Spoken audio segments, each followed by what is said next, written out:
மனோர்ல வணக்கம். நான் சுவாமிதரன் பேசுகிறேன். புதிய தலைமுறை கட்சி அதனுடைய தலைவர். கட்சி இன்னும் ரெஜிஸ்டர் பண்ணல. But I have people all over the country. India முழுசும் என்னுடைய ஆட்கள் இருக்கிறாங்க. எத்தனை பார்ட்டி எஸ்டாப்ளிஷ்டு, இன்னும் ரெஜிஸ்டர் பண்ணல, அவ்வளோதான். இந்த நிலைமையில் எங்களுடைய கட்சியினுடைய முக்கியமான கொள்கைகள் ஊழல் இல்லாத ஒரு அரசாங்கத்தை ஏற்படுத்துவது, ஜாதி மதமற்ற ஒரு சமுதாயத்தை ஏற்படுத்துவது. ஜாதி மதம் அரசியலில் வரக்கூடாது, அதுதான் என்னுடைய நோக்கம். அடுத்து என்னுடைய மூன்றாவது கொள்கை வயலன்ஸ் இல்லாமல் இருக்கிறது. நான் வயலன்ஸ் இருக்கவே கூடாது. சரி, வயலன்ஸ் எங்கேயுமே இருக்கக்கூடாது.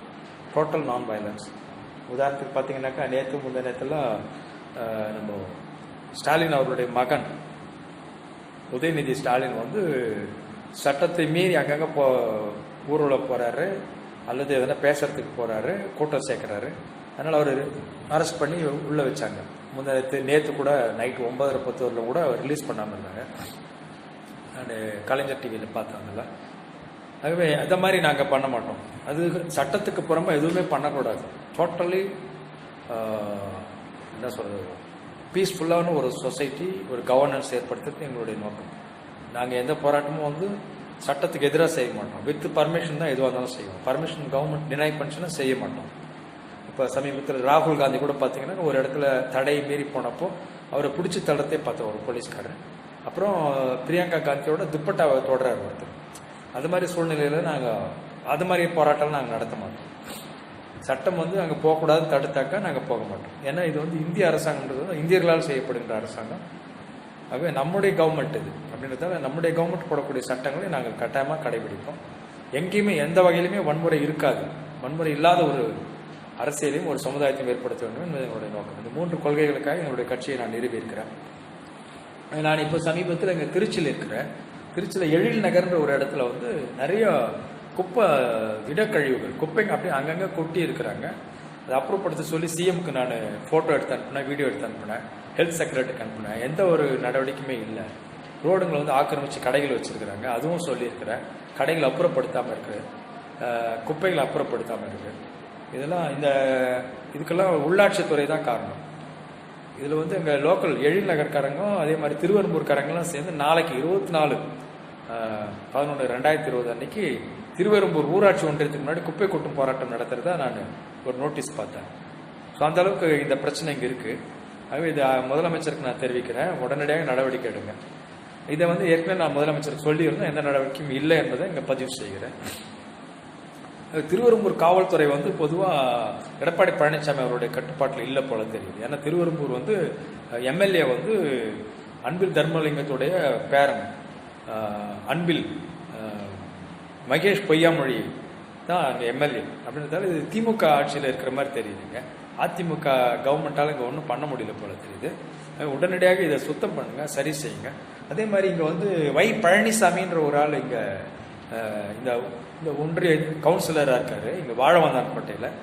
அவருக்கு மேலே இந்த இடத்துல சின்னம்மாள் தேவராஜன் ஒருத்தர் வாழவந்தான்பேட்டைக்கு ஊராட்சி தலைவராக இருக்கிறாங்க. இவங்க ரெண்டுலாம் சேர்ந்துக்கிட்டு இந்த வாழவந்தான்பேட்டை வழியாக போகிற டெம்போ லாரிங்களெல்லாம் மடக்கி ஒரு வண்டிக்கு 10 ரூபாய் கலெக்ஷன் பண்ணிருக்கிறாங்க. இட் இஸ் இல்லீகல், சட்டத்துக்கு புறமான ஒரு கலெக்ஷன். அப்படி ஒவ்வொரு ஊராட்சியும் நீங்கள் கலெக்ட் பண்ண தொடங்கினாக்கா ஒரு டெம்போக்காரன் ஒரு லாரிக்காரன் எத்தனை பேர்கிட்ட காசு கொடுப்பான், எவ்வளோ பணம் போகும்? அது ஏற்கனவே டாலில் ஹைவேஸில் கலெக்ட் பண்ணுறதே தப்பு. அதுக்கே நிறைய போராட்டம் நடந்துட்டு இருக்குது. மும்பையிலெல்லாம் ராஜ் தாக்கரேவோட கட்சி டால் பூத்தெல்லாம் அடிச்சு நொறுக்கினாங்க. இங்கே வெறும் 10 ரூபா தானேன்னு சொல்லிட்டு எல்லாம் கொடுத்துட்டு போயின்னு இருக்கிறாங்க. இது ஒரு நாளைக்கு 1000 வண்டி அந்த இடத்துல கிராஸ் ஆகுதுன்னாக்கா 1 லட்ச ரூபாய் ஒரு நாளைக்கு மட்டுமே கலெக்ஷன். இந்த மாதிரி அவங்க எவ்வளோ நாள் கலெக்ட் பண்ணாங்கன்றது கண்டுபிடிச்சு அதை வசூலித்து கவர்மெண்ட் கஜானாவில் சேர்க்க ஆவணம் செய்யும்படி முதலமைச்சர் அவர்களை அன்போடு கேட்டுக்கொள்கிறேன். காவல்துறை தலைவர் அவர்களை அன்போடு கேட்டுக்கொள்கிறேன். திருவெரும்பூர் காவல்துறை குறிப்பாக இந்த துவக்குடியில் இருக்கக்கூடிய போலீஸ்காரங்களாம் இந்த சின்னம்மாள் தேவராஜன்றவங்களோடு சேர்ந்து அந்த கொள்ளையில் ஈடுபடுறது தான் நான் சந்தேகப்படுறேன். இல்லைனாக்கா இவ்வளோ நான் கம்ப்ளைண்ட் கொடுத்து கூட எந்த நடவடிக்கையும் இல்லை, தொடர்ந்து அங்கே வசூல் பண்ணிட்டு இருக்கிறாங்க. இன்றைக்கி ஒரு பையன் ரெகுலராக ட்ரௌசர் போட்டு ஒருத்தன் கலெக்ட் பண்ணுவான், இன்றைக்கி லுங்கி கட்டி கலெக்ட் பண்ணிருக்கிறான். ஸோ அரசு சம்மந்தப்பட்ட ஒரு விஷயம்னாக்கா அதெல்லாம் சரியான உடை கிடையாது. ஸோ அந்த உடையை வச்சே கண்டுபிடிச்சிக்கலாம் ஜனங்க அது அரசு நடத்துதா இல்லை யாருன்னா கொள்ளை அடிக்கிறாங்களான்னு சொல்லி. அது உடனடியாக அரசு அதில் தலையிட்டு அந்த வாழவந்தான் கோட்டையில் பாப்பின்னு ஒரு ஷாப் இருக்குது, அந்த ஷாப்புக்கு அந்த வாழவந்தான் கோட்டையிலேருந்து துவாக்குடிக்கு வர ரூட்டில் தான் அது இருக்குது. அங்கே தான் கலெக்ட் பண்ணுறாங்க. அதை உடனடியாக அவர்களை வந்து அங்கேருந்து அப்புறப்படுத்துவோம் அந்த கொள்ளைக்காரர்களை. அந்த கொள்ளைக்காரர்கள் மீது சட்டப்படி நடவடிக்கை எடுத்து இதுவரை அவங்க வசூல் பண்ண காசை வந்து கரெக்டாக கணக்கு பார்த்து கவர்மெண்ட் கஜானாவில் சேர்க்க ஆவணம் செய்யும்படி, தொடர்ந்து அவங்க அது மாதிரி மக்களை துன்புறுத்தாதபடியும் டெம்போக்காரர்களையும் லாரிக்காரங்களையும் துன்புறுத்தாதபடியும் தடுக்க ஆவணம் செய்யும்படி மாண்புமிகு தமிழ் முதலமைச்சர் அவர்களை அன்போடு கேட்டுக்கொள்கிறேன். அதே நேரத்தில் இந்த ஏரியாவில் வந்து மக்கள் நீதி மையம் திருச்சியில் ரொம்ப எஃபெக்டிவாக பவர்ஃபுல்லாக இருக்குது. அதனால் எங்களுடைய கட்சி இணை சேர்வது என்றால் மக்கள் நீதி மையத்தோடு இணை செய்ய தயாராக இருக்கிறோம். கமல்ஹாசனுடைய கட்சியினுடைய இந்த பகுதி அமைப்பாளர் யாரோ அவருடைய நம்பர் எங்கே பாரு ஒரு இங்கே பத்திரிகை நடத்துகிறார், அவர் நம்பர் டிஸ்பிளே ஆகுது, அவருக்கும் நான் அதை அனுப்புகிறேன்.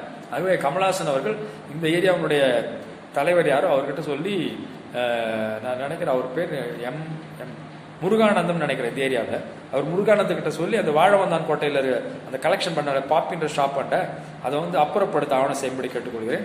இதிலெல்லாம் இறங்கினா தான் நம்ம கமல்ஹாசன் கட்சி வந்து எஃபெக்டிவ் வேலை செய்துன்னு அர்த்தம். அதே மாதிரி திருவெரும்பூரில் வந்து குப்பை கொட்டும் அந்த ரோட்டில் குப்பை கொட்டுறாங்களோ அதை தவிர்க்கவும், குப்பையை வந்து ஒழுங்காக திருவெரும்பூர் ஊராட்சி ஒன்றியம் வந்து ஹேண்டில் பண்ணி திருவெரும்பூரை வந்து சுத்தமான ஒரு நகராட்சியாக அமைக்க ஆவணம் செய்யும்படி கமல்ஹாசன் அவர்களையும் அன்போடு கேட்டுக்கொள்கிறேன். நன்றி, வணக்கம். ஓம். இன்னைக்கு நாள் வந்து 23/11/2020. நாளைக்கு அந்த குப்பை கொட்டு போராட்டம் திருவெரும்பூர் ஊராட்சி ஒன்றியத்துக்கு முன்னாடி நடத்துறதா இருக்கிறாங்கன்னு நினைக்கிறேன். நேற்று இந்த எழில்நகருடைய ஏதோ ஒரு சங்கம் வந்து திருவெரும்பூர் ஊராட்சியில் வந்து ஒரு நோட்டீஸை ஒரு மனுவை கொடுத்துருக்குறாங்க. பாப்பா என்ன நடக்குதுன்னு. அது கமல்ஹாசன் அவர்கள் இதில் இறங்கி அந்த மாதிரி வாழவந்தான் கோட்டையில் இல்லீகலாக கலெக்ட் பண்ணுறாங்க, அதை தடுக்க வேண்டும். அதே மாதிரி குப்பைகளை வந்து அப்புறப்படுத்த திரு முருகானந்தம் அவர்களை, இந்த பகுதி அமைப்பாளர் அவர்களை ஆக்டிவேட் பண்ணவும் வேண்டும் என்று அன்போடு கேட்டுக்கொள்கிறேன். நன்றி, வணக்கம். ஓம்.